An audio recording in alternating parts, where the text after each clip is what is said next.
Majority of your capacitors in there are going to be the little tan round disc ones. Those are going to be your ceramic discs. Those ones are probably one of our more common ones that we're going to be using. There's a couple of your mylar ones that are in your parts kit. And then there's some of those electrolytics. So typically the ceramic ones or the mylar ones, those are typically going to be used for our small signals and stuff like that. And then our larger electrolytic ones are going to be one's going to be used for filtering out our large voltages and getting a nice, what we're going to be doing is going to be converting AC signals into DC, and then we use large electrolytics to convert them. So here's one of the ceramic ones that we'll be using. That's going to be one of our more common ones that we're constantly be using. Basically, it's the same construction. It has two conductors, and then it has an insulator between the two conductors. And then there's we don't have any of these blue ones, these blue type ceramic ones. And the other one is there's the dielectric, which is just, if I go ahead and if you go out on YouTube and stuff, and if you're looking on building yourself a Tesla coil, you actually end up building your own capacitor. And basically all you're doing is you're taking tin foil, then laying a sheet of paper, and then another piece of tin foil, and you're rolling it up. And you make your own large capacitor for like the Tesla coils and stuff like that. Sometimes they call them, I think they call them beer bottle capacitors and stuff like that. But you can make your own capacitor just by rolling two pieces of tin foil between, sandwiching it between some type of insulator. And so these ones here are electrolytics.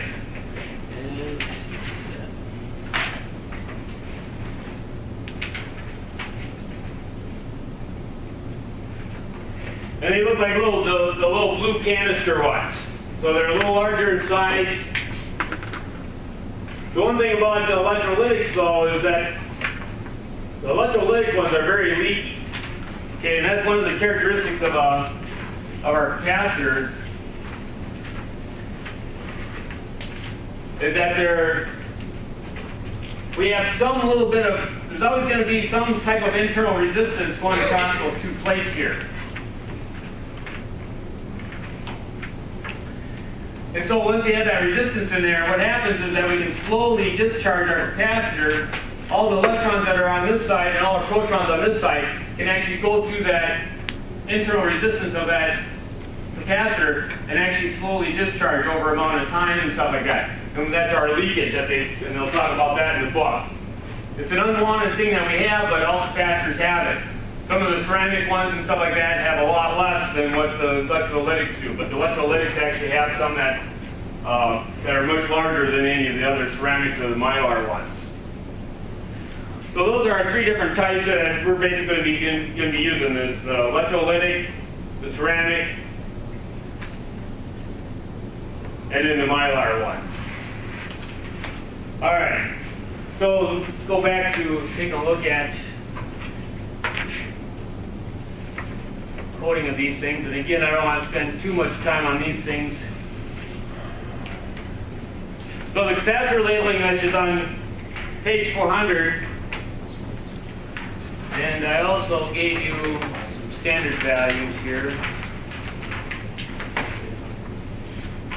I also kind of gave you a sheet of all the standard values. So if you're going to go and order them up, you can see that it starts out with 1 picofarad, then it keeps on increasing. And then when it gets up to about 1,000, let's see, when it gets up to, so when it gets up to about 9,100 picofarads, then you can kind of see that it switches over to 0.01 microfarads. Okay, those are standard values, but not always holds true. Just like we talked about, sometimes the 1,000 picofarad might be shown as 0.001 microfarad. But these are kind of some of our standard values, just like we do with resistors. You know, we always know that if I have a plus or minus 5% resistors, that, you know, I always know that there's going to be a a 4.7 ohm resistor that's in there. There's going to be a 33 kilo ohms. There's certain values that we have that we can order, because they don't have ones that are in between there, and so they have just some standard values that we have. And this is kind of a sheet of all our standard values, and I handed out that sheet to you. So basically, when you're looking at these markings on your capacitors, so for example, when we're looking at the Mylar ones, which are typically the square ones, a lot of times they're maroon in color. So for example, when you're looking at these ones here, the marking on this one here, for example, is 152K. So what we're looking at is that, since we know that the Mylar ones and the ceramic ones, those are going to be typically smaller capacitance and stuff, that we can kind of assume that a lot of times, that depending on what size value they are, is that when they're marking them, they're going to mark them as being in picofarads. So for example, if I have 152K, what it's telling me is that I got, my first two digits are a 1, a 5, and then the 2 is just representing 2 more zeros. And then I'm just going to assume that it's representing it a 1500 picofarad.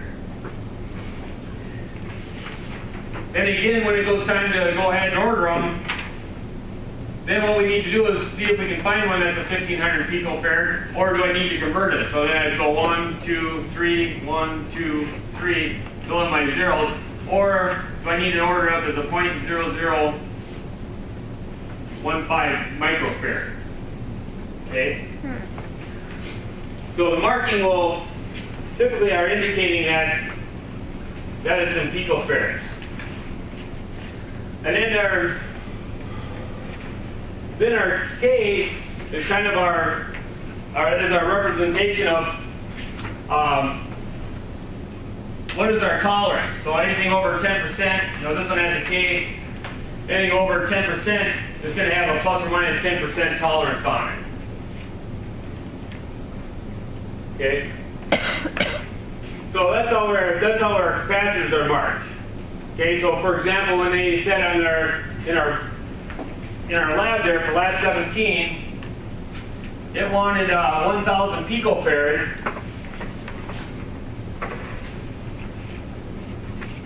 So it was calling out a 1,000 picofarad. And if you look on your bill of materials, if you go to where it says 1,000 picofarad, it would tell you actually what that number was on that capacitor.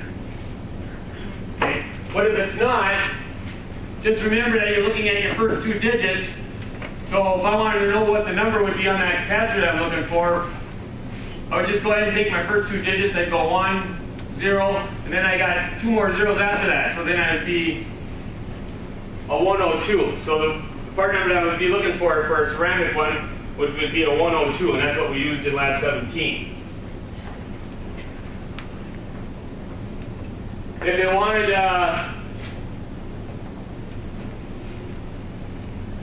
so then if we wanted one that would be, let's see here, what would be a good one. So for example, all of a sudden it might call up for a 0.01 microfarad, and I want to know what the number on my ceramic capacitor would be. I already know I got my first two digits, so I know that I got. I'm gonna. How do I want to say this? So the first thing, I guess, what I would do is, well, if you want to know what the marking would be on your capacitor, would be to first convert this thing into picofarads. So what would be 0.01 microfarads into picofarads? 0.00001. 10,000. So it'd be a 10,000 picofarad. And then what I want to do then is once I get that converted into picofarads, because that's the way the units are going to be displayed on the capacitor, then take your first two digits, so then I know it's going to be a 1, 0. And then how many zeros do I have after that? 3. So if I want a 0.01 microfarad capacitor, then I would know that I'd be looking for a 103 in my parts bin. Okay?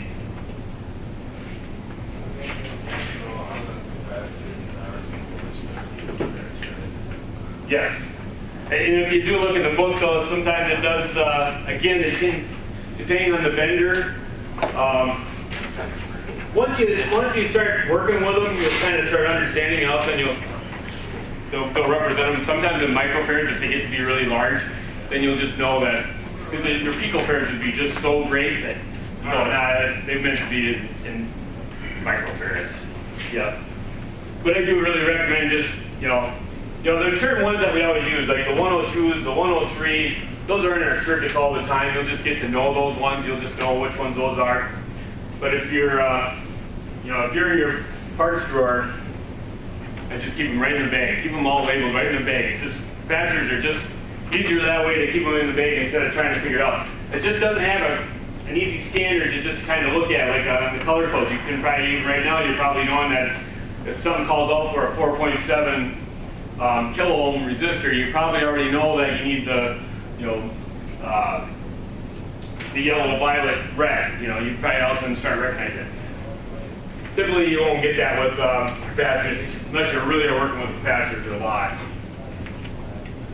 All right, but they have some more information on that capacitor labeling and stuff like that. Again, I don't want to spend too much time on that.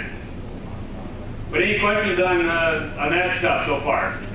So our units for capacitors are farads. You got the capacitor labeling, and we're going to be doing our first lab. We'll be looking at the capacitor lab. We'll be looking at identifying capacitors and stuff, and so you'll get a little practice on your markings of your capacitors in your first lab there. All right, so I wanted to get that out of the way. All right, so ceramic, mylar, and electrolytics are the three big ones that we're going to use, and then the titanium will be coming in as a close one too. So sometimes we'll use the titanium one capacitors too. All right. Oh yeah, one other unit that we got to be concerned with is our working volts DC. So before we're done with the markings on here, there's one other unit that we have to be careful of, especially on capacitors, and especially with the electrolytics. Typically the ceramic and the mylar ones, those can be handled, a lot of times can handle the higher voltages. The mylar ones, or the electrolytics, the ones that look like little cans and stuff like that, those ones we're always kind of concerned with. So for example, we might have an electrolytic capacitor that says 470 microfarads, which is a fairly large size, not so much today's standards, but that's getting to be a larger one for a circuit. That's a good one for using for filtering out DC power supplies and stuff like that. And if we are using it to filter out DC power supplies, what we have to be worried about is our working volts DC. So for example, on this 470 microfarad one, might be called out 470 microfarads. That's how much charge it can hold. And then it'll say like it's a 35 working volts DC, WVDC, or working volts DC. That voltage can never exceed that limit. So whether if I'm running in an AC voltage or a DC voltage, I can never have my maximum voltage ever exceed my 35 volts working volts DC. And what happens is that if I have a 35 working volts DC capacitor in my circuit, and also I start putting in 60 volts into that, what happens is that since these two conductors are so close together, it's being separated by that insulator, and also I start putting in 60 volts into there, what happens is that this thing my capacitor starts to arc. The electrons start to take and start jumping that gap, that insulated gap, and it starts arcing. And once it starts arcing, it creates carbon. And once it starts creating carbon, then it creates resistance. And then once that starts creating resistance, internal resistance in there, more than what we have for leakage, when it starts creating more resistance in there than what we want, what happens is then that capacitor starts to actually heat up. Once that capacitor starts to heat up, there's the electrolytics. It's all our conductors and our insulators and stuff are encapsulated by oil. Then that oil starts to heat up, and eventually those capacitors, those canned capacitors, will actually have, and a lot of them have like little relief vents. Some of them have perforated material on there. Looking at the top side, you'll see like little triangle cutouts in there. And what happens is it builds up so much pressure, all of a sudden that just will release. Instead of exploding, it's just kind of a relief valve, and that'll pop open and release all the pressure that's inside that capacitor. Now I did have one of those too.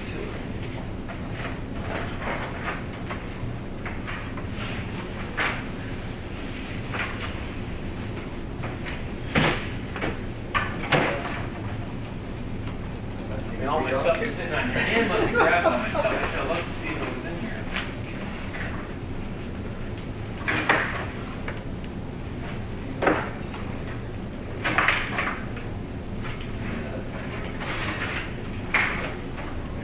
So I usually have my stuff just sitting here then.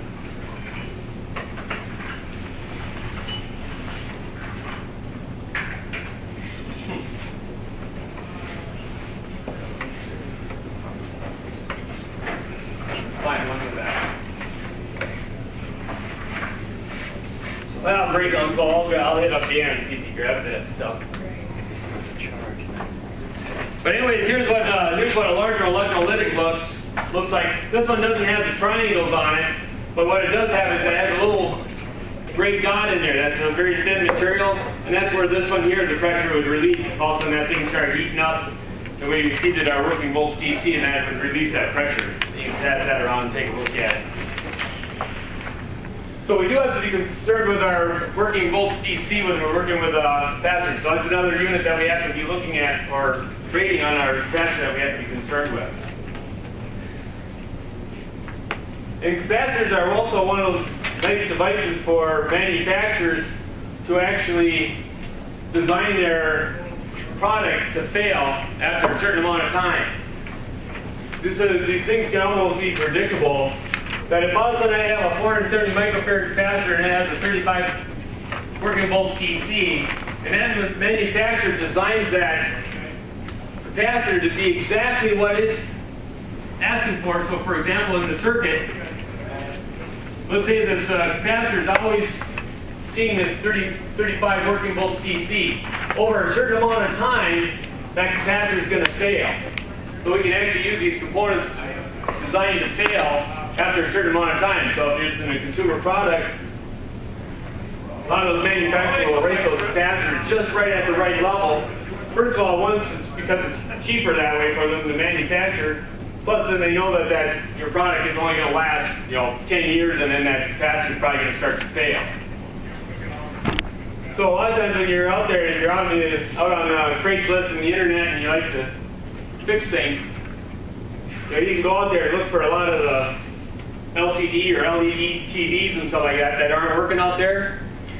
And 90% of the time, you can go ahead, pull that apart, and replace those capacitors, and that TV will start working again.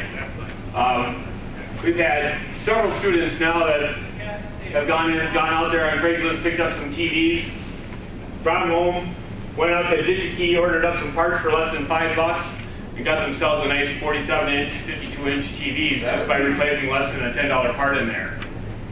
Yeah. I used to have a year ago, we had a 55-inch Insignia TV, it broke in like 2 times, like 3 months. That's how it was the issue. Could have been. Yeah, but it was just probably that the capacitors were underrated. One of the guys on our activity night, he just went ahead and fixed his. We had a couple guys now that fixed their monitors. They took it apart, and sure enough, the capacitors. Here's a good example. These capacitors on here, and these ones here have like the little triangle cutouts, little pizza cutouts on there. And you can pretty much go in there and you can take a look, and you can kind of see that those capacitors are kind of bulging out on the top. They're ready to explode. You go ahead and you change those out, and And then change them out, and away you go. You got yourself a brand new TV. That could be a really good way to make some money. In fact, yeah, it is. Yep.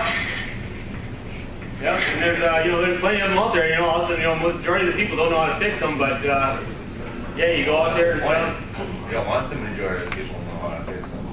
Yep. In fact, there's even a website out there that's called badcaps.com. So you can go, or bad.net. So you can go out to badcaps.net, and this is a whole form that just tells you, so if you have a particular model of TV or monitor or something like that, they'll tell you exactly which ones are probably more likely to fail. It's always the same component. So if you go out and you go out on Craigslist and you get a particular model of a LG TV or something like that, all those same models, almost 90% of the time, will all have the same caps gone bad.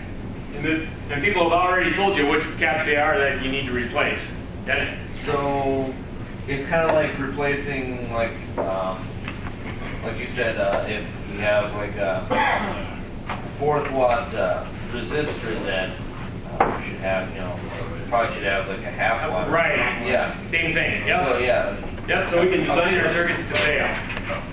Yep. All right. Let's. Yep. So a couple things that we're looking for is what's the size of the capacitor, and then what's the working volts DC. And don't get too carried away, because these working volts DCs also have a lot to do with how far apart these dielectrics are, how far apart the two conductors are from each other. So just because you think that, I